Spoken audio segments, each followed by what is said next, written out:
vous bénisse. Amen. Amen. Romains, au chapitre 6.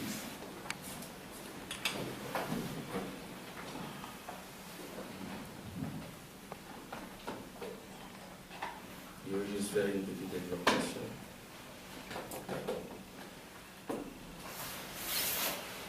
Que dirons-nous? On va s'élever pour lire la parole. On s'élève toujours pour s'élever. Que dirions-nous donc? Demeurerions-nous dans le péché afin que la grâce abonde? Loin de là, nous qui sommes morts au péché, comment vivrions-nous encore dans le péché? Ignorez-vous que nous tous qui avons été baptisés en Jésus-Christ, c'est en sa mort que nous avons été baptisés. Nous avons donc été ensevelis avec lui par le baptême en sa mort, afin que comme Christ est ressuscité des morts par la gloire du Père, de même nous aussi, nous marchions en nouveauté de vie. En effet, si nous sommes devenus une même plante avec lui par la conformité à sa mort, nous le serons aussi par la conformité à sa résurrection, sachant que notre vieil homme a été crucifié avec lui, afin que les corps du péché soient réduits à l'impuissance, pour que nous ne soyons plus esclaves du péché. Car celui qui est mort est libre du péché. Alléluia. Nous sommes morts avec Christ, nous croyons que nous vivons aussi avec lui. Sachant que Christ, ressuscité des morts, ne meurt plus, la mort n'a plus de pouvoir sur lui, car il est mort et c'est pour le péché qu'il est mort. Une fois pour toutes, il est revenu à la vie et c'est pour Dieu qu'il vit. Amen. Amen. Seigneur, ajoute ton onction. Mets-moi de côté, parle à chacun de nous, au nom de Jésus. Amen. Amen.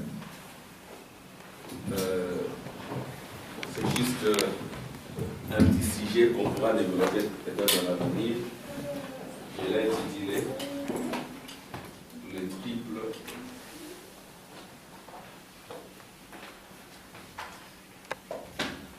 lever du soleil.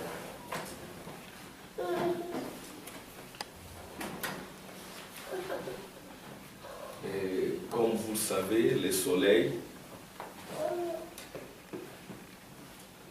en anglais c'est sun,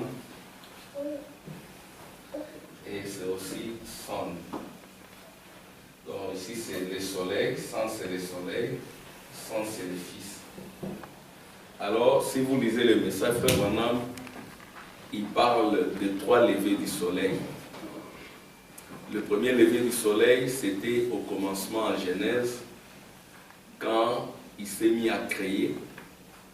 Mais avant la création, la terre était enfouie dans les eaux. Et ces eaux-là présentaient une atmosphère de tristesse, une atmosphère de lugubre, une atmosphère d'obscurité. Et c'était les atmosphères de la mort. Mais au-dessus de ces eaux, il y avait le grand esprit de Dieu qui se mouvait. Mais là, dans la terre, il y avait des semences qui avaient besoin de recevoir les rayons solaires, afin d'être débarrassées de l'humidité pour qu'elles puissent reproduire les plantes que nous avons. Et Frère Branham dit que ces premières levées du soleil, ça produit l'atmosphère de la vie, ça produit la joie, ça produit la paix. Mais c'était éphémère parce que le premier lever du soleil, comme Frère Branham l'a dit, ça donnait la vie mortelle. C'était juste une vie mortelle.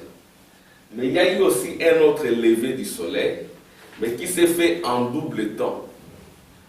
Et ce lever du soleil, c'était à la résurrection de Jésus. Quand Jésus est ressuscité d'entre les morts, c'est aussi le lever du soleil. Et c'était un lever beaucoup plus glorieux que le premier lever du soleil. Parce qu'à ce lever du soleil, c'était pour la première fois qu'un homme né d'une femme enterré, c'était la première fois qu'un homme qui a vécu comme toi et moi, un homme qui est né comme toi et moi, il est né de la femme, mais cet homme-là, quoique étant né comme toi et moi, né de la femme, quoique ayant vécu comme toi et moi, dans la chair, parce qu'il avait aussi des faiblesses, quoiqu'il était Dieu au-dedans de lui, quoiqu'il accomplissait des miracles, mais il était soumis à Dieu, il devait vivre comme toi et moi. Et cet homme-là, à un moment donné, il a eu aussi peur de la mort. Il devait prier comme toi et moi. Il est allé à Gethsémani, il s'est consacré. C'était un homme qui a aussi souffert comme toi et moi. Peut-être qu'il a souffert plus que toi et moi, parce que toi tu as une maison, lui n'avait pas de maison. Peut-être toi tu as beaucoup d'amis, lui n'en avait qu'une seule tunique. Peut-être toi tu as des amis, lui à un moment donné il a été abandonné de tous. Parce que Frère Branham dit qu'à la croix, Jésus a été abandonné de tous. Même Dieu l'a abandonné. Amen. Dieu l'a abandonné. Il est allé dans la tombe. Dieu l'a laissé là-bas.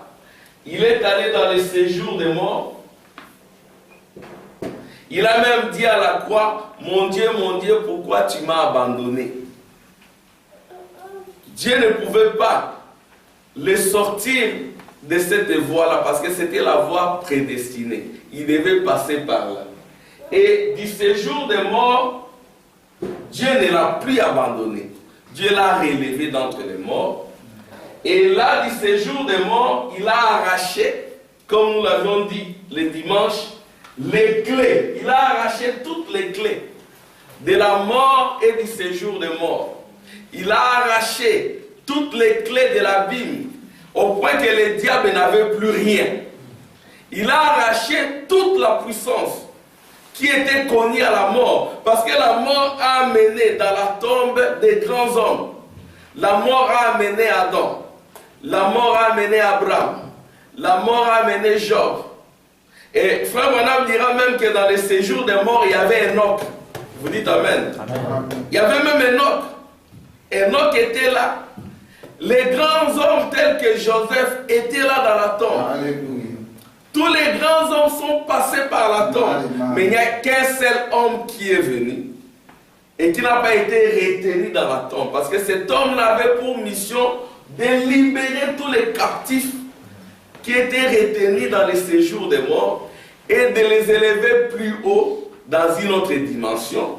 Et cette dimension, comme le prophète l'a dit, c'était la 6e dimension. Mais là, dans la 6e dimension, il n'avait pas la vie éternelle. Frère Branham dit que dans la 6e dimension, ils attendaient encore. Parce que la vie éternelle devait être donnée au temps de la fin. Amen. Là, dans la 6e dimension, ce n'était pas encore le temps de la fin.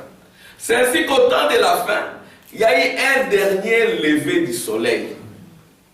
Le lever du soleil du temps de la fin est encore plus glorieux que le lever du soleil qui s'est produit à la résurrection de Jésus. Amen. Beaucoup plus glorieux, pourquoi? Parce que quand Jésus est sorti de la tombe, il est sorti avec Israël. Israël qui était sauvé. Mais il y avait aussi les gentils qui devaient être sauvés. S'ils devaient simplement se limiter là-bas, la famille de Dieu ne serait pas complète. C'est vrai. Amen. Là, il n'a ramené qu'une partie. Mais la totalité de la famille de Dieu devait être relevée au temps de la fin. Amen. C'est ainsi que nous croyons que le lever du soleil au temps de la fin nous a apporté la double portion de la résurrection. Yes, sir. Le lever du soleil au temps de la fin nous a apporté la totalité de la vie éternelle. Le lever du soleil au temps de la fin a été tel que nous ne pouvons plus nous sentir tristes. Parce que tout ce que les saints attendaient au commencement devait être restitué au temps de la fin. Amen. Écoutez ce que le prophète dit. Je vais lire dans la manière d'un vrai prophète. Frère Branham dit ceci. Dimanche dernier, c'est au début, je ne sais s'il est là ou pas. Je n'arrive pas à bien distinguer pour voir s'il est là. Il m'a téléphoné et parlé du message. Quelqu'un m'a téléphoné et a dit, j'étais émerveillé quand vous avez parlé de ce que Dieu nous a donné toutes choses. Amen. Amen. Voyez-vous, il a fait. Il nous donne la vie. Nous essayons de l'acheter. Amen. Amen. Il nous a donné l'amour, nous essayons de l'acheter. Il n'y a pas moyen d'acheter cela. Vous ne pouvez pas l'acheter. Puis j'ai dit qu'il nous a donné la mort. Amen. Vous connaissez la citation. Il nous a donné la mort. Quelqu'un a téléphoné pour dire, prédicateur, je me suis demandé où vous alliez aboutir avec cela. Il a dit, je me suis dit, oh là là, frère Branham s'est coincé 7 fois. Pas lorsque la Bible le dit. La Bible dit qu'il nous a donné la mort. Amen. Il nous a donné même la mort. La chose qui inquiétait tout être humain. La chose qui a fait peur même à Jésus. Mais dans ce temps de la fin, Dieu te la donne. Mais pourquoi Dieu te donne même la mort? Amen. Pourquoi Dieu te donne la mort? Je vais laisser dire le prophète. La Bible dit qu'il nous a donné la mort. Eh bien, que pouvons-nous faire avec la mort? Si Dieu te donne la mort. Parce que la mort, c'est la chose la plus horrible qui puisse exister. La chose la plus terrifiante qui puisse exister, c'est la mort. La mort, elle est plus terrifiante que la maladie. Amen. Tout être humain devant la mort, il tremble. Même frère Branham, à un moment donné, il avait peur aussi de la mort. Jésus a eu peur de la mort. Mais quand on comprend que la mort nous a été donnée, on ne peut plus avoir peur de la mort. Amen. Écoutez ce que le prophète dit. Que pouvons-nous faire avec la mort? Vous savez, Saint Paul face à la mort a dit, ô mort, où est ton aiguillon? La mort n'a pas d'autorité sur nous. C'est ça le lever du soleil au temps de la fin. La mort n'a plus d'autorité sur nous. Amen. La mort n'a plus d'autorité sur nous. C'est nous qui avons autorité sur elle. C'est vrai. Toutes choses nous ont été données. Écoutez maintenant ce que le prophète dit. Il dit, un grand sauveur dans notre camp, Jésus, qui signifie Jéhovah sauveur, le bien-aimé. Il a traversé les Jourdains de la mort, juste dans notre pays. Il est revenu et a apporté l'évidence que nous avons la vie après la mort. Amen. Où en est donc la mort? Puis il nous a donné toutes choses. Maintenant nous avons les gages de notre héritage. Maintenant écoutez attentivement. J'aimerais prêcher sur ce sujet, c'est bon pour moi à l'instant même. Au point que nous en avons les gages. Car un jour, nous avons marché dans le péché. Et après avoir été baptisés en son nom et être ressuscités avec lui dans la résurrection, nous avons été tirés du péché pour ne plus désirer y retourner. Vous voyez, nous sommes ressuscités du péché avec l'évidence que nous sommes potentiellement dans la résurrection de tout est mort. Amen. Si nous pouvons ressusciter du péché par la foi en lui, et s'il y a le péché, qui voudrait encore retourner aux poubelles du péché? Voyez-vous, nous passons de la mort à la vie. C'est cela les gages. Cela est les gages de la complète résurrection. Tout est mort physique et spirituelle. Nous avons déjà vaincu la mort spirituelle puisque nous sommes passés de la mort à la vie. Amen. Amen. La mort spirituelle, c'est la seconde mort. Amen. C'est ça la mort spirituelle. C'est la mort qui inquiétait le plus. C'est ce que Jésus disait. Craignez celui qui peut détruire et le corps et l'esprit. Amen. Non pas celui qui ne peut que détruire le corps. Alors maintenant, la mort la plus terrifiante, c'est la mort de l'âme. Amen. Amen. La mort de la chair, ce n'est pas vraiment un problème. Mais quand vous avez la double mort, c'est ce qui est inquiétant. Mais au temps de la fin, Frère Branham dit que nous avons reçu par ces messages et la résurrection physique.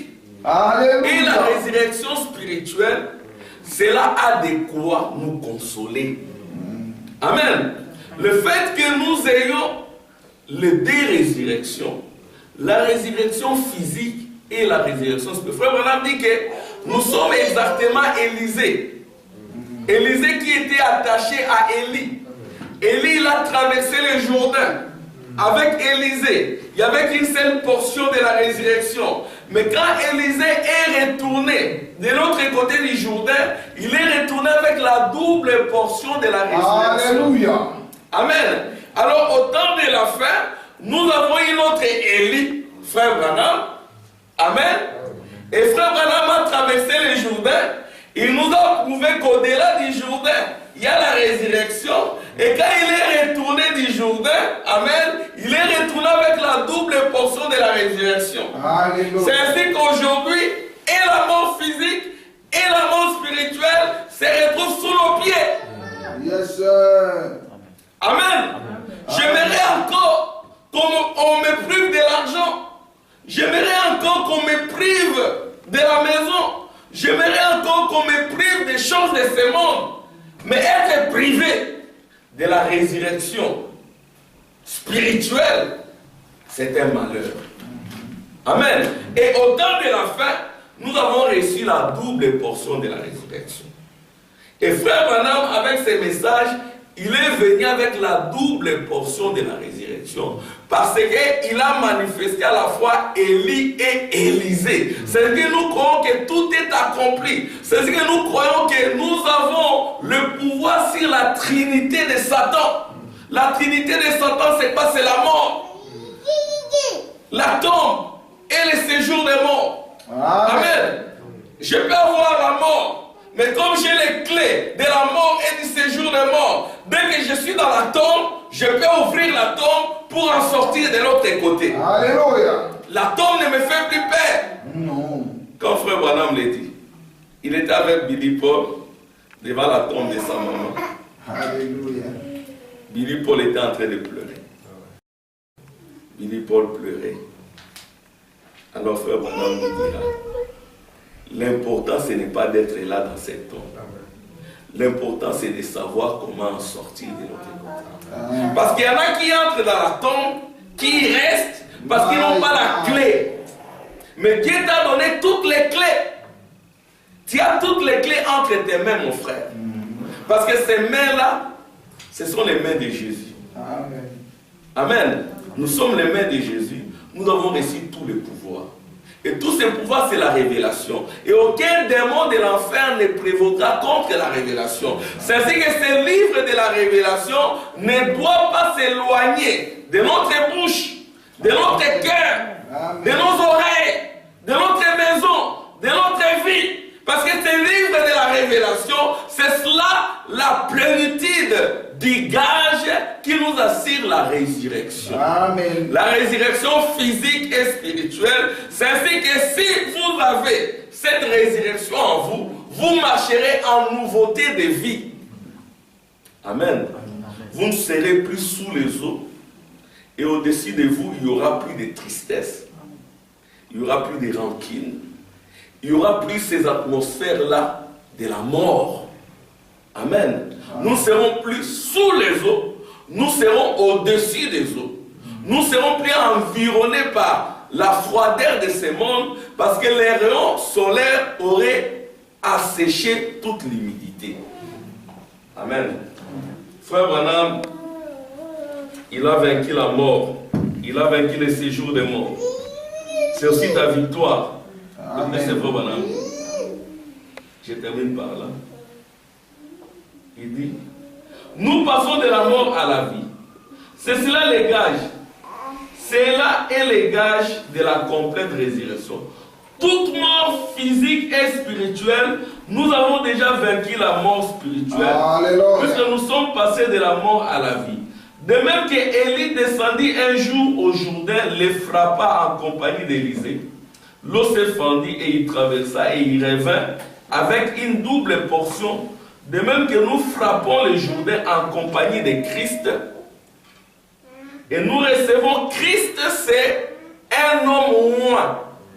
Amen. Quand vous recevez cette onction, vous devenez Christ.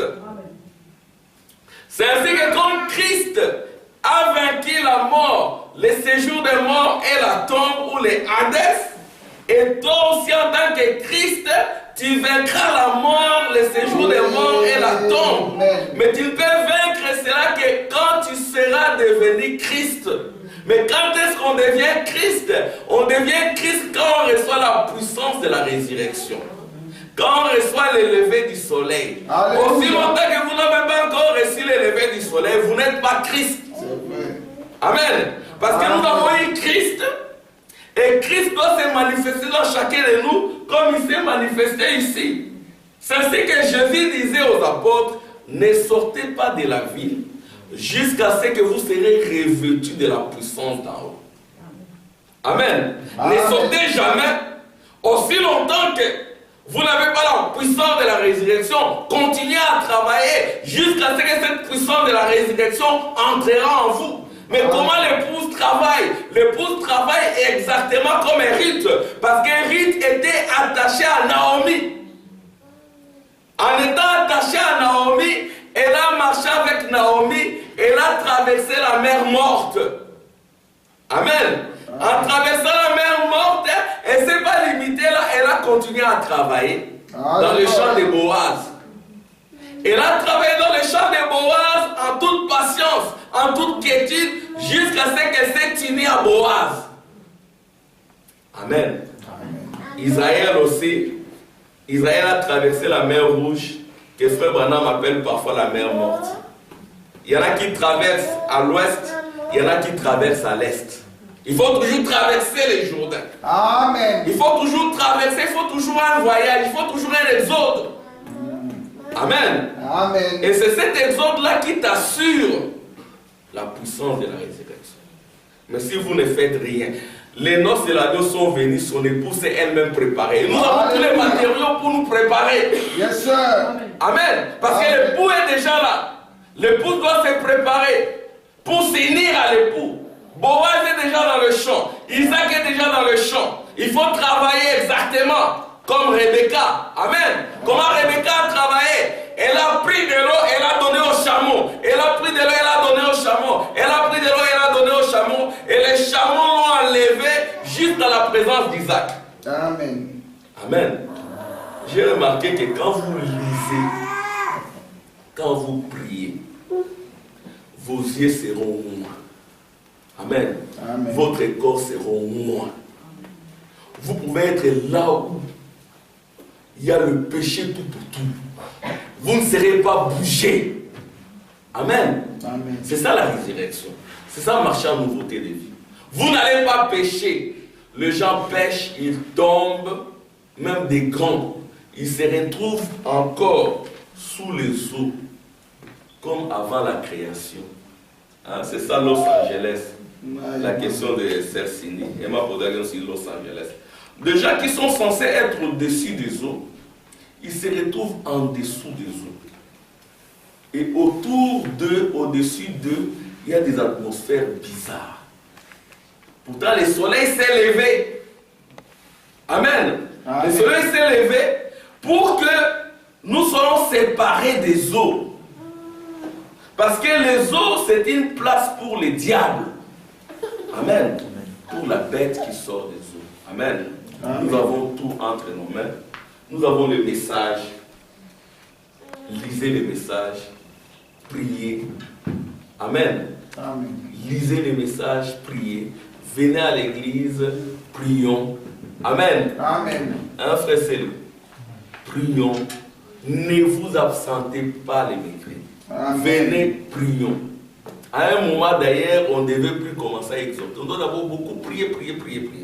Parce que la journée de mercredi, c'est une journée de prière. Amen. Amen. Nous allons commencer à beaucoup prier. À un moment donné, nous n'allons même pas exhorter. Nous allons simplement prier, intercéder. Tel frère prie, tel frère prie. Mais pour pouvoir bien prier, vous devez aussi avoir la puissance. Frère Branham dit, il prie. Ils ne reçoivent rien parce qu'ils n'ont pas la puissance. Je vais dire ça. Ils n'ont pas la puissance. Pourquoi? Parce que les paroles ne sont pas en eux. Prenez la brochure, lisez, consacrez-vous. Si les paroles sont en vous, demandez ce que vous voulez. Amen. Vous les recevrez. Amen. Parfois, nous ne recevons pas parce que nous n'avons pas les paroles de Dieu. Parfois, nous ne recevons pas parce que nous n'avons pas la puissance en nous. Amen. C'est ce que Pierre et Paul disaient. Je n'ai ni or ni argent, ce que j'ai, je te le donne. Lève-toi. Amen. Amen. Pourtant, nous avons reçu plus que les pierres et les gens. Et il devait être dans la 6e dimension, attendant que toute la vérité soit révélée. C'est ce que Jean a pleuré. Amen. Amen. Jean avait pleuré parce que le 7e son n'était pas brisé. Pourquoi? Parce que la double portion de la résurrection n'était pas encore venue. Mais quand il a vu cela, il s'est réjoui. Amen. Que Dieu vous bénisse. Amen. Amen. Amen.